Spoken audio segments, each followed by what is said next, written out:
Leandro Sifuentes, Chief of Police for the city of San Juan. I had two choices when I was younger.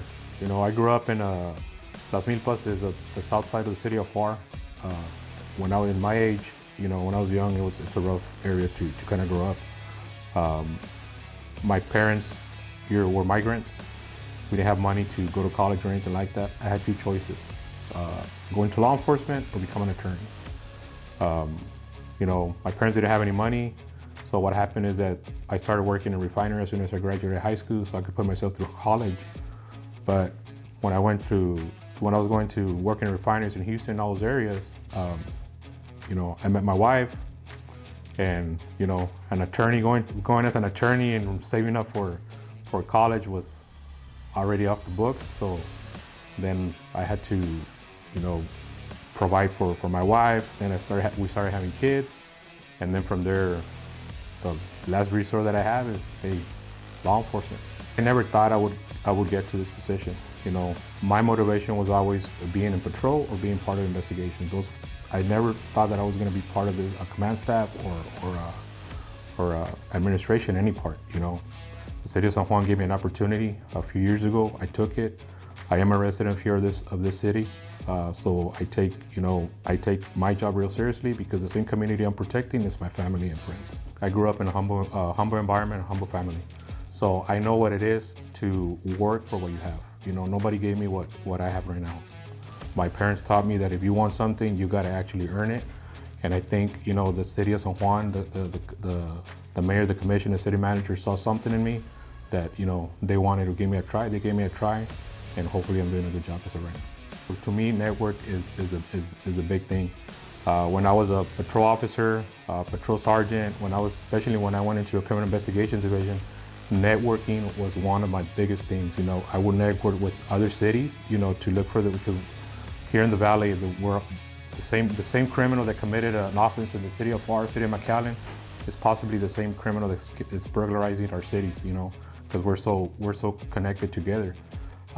When I got this opportunity as a police chief, that was one of the things that I talked to other chiefs that I think we need to stick together, and create a bigger network, because at the end of the day, we're here for one thing, and it's public safety, and to protect the whole community, not only from the city of San Juan, but for the city of Juar, city of Alamo, the whole Rio Grande Valley. And that night, it proved it, because we got agencies from all over the valley to come in and support the city of San Juan to look for that suspect.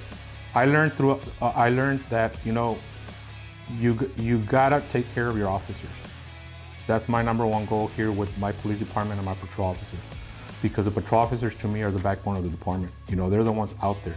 They're those out there that are making contact with the community, making those contacts, making those traffic stops, taking those reports.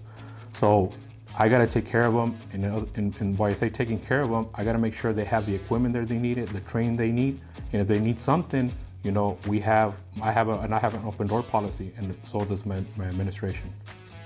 So when I was the president, I would have officers come to me and ask for advice. First and foremost, I would always tell them, hey, as long as you're following policy, there shouldn't be anything that you should be worrying about. Other than that, if you feel that you need some kind of special training, some kind of special equipment, to do your job better, follow your chain of command. That's the best thing to do. From there, if they're not listening to you, my recommendation is request a meeting with the chiefs, whoever the chief was back then. So when I going back to where I came in as chief, that's what I try to implement with the officers. Yes, I'm a chief, but I was in your shoes, a few years ago.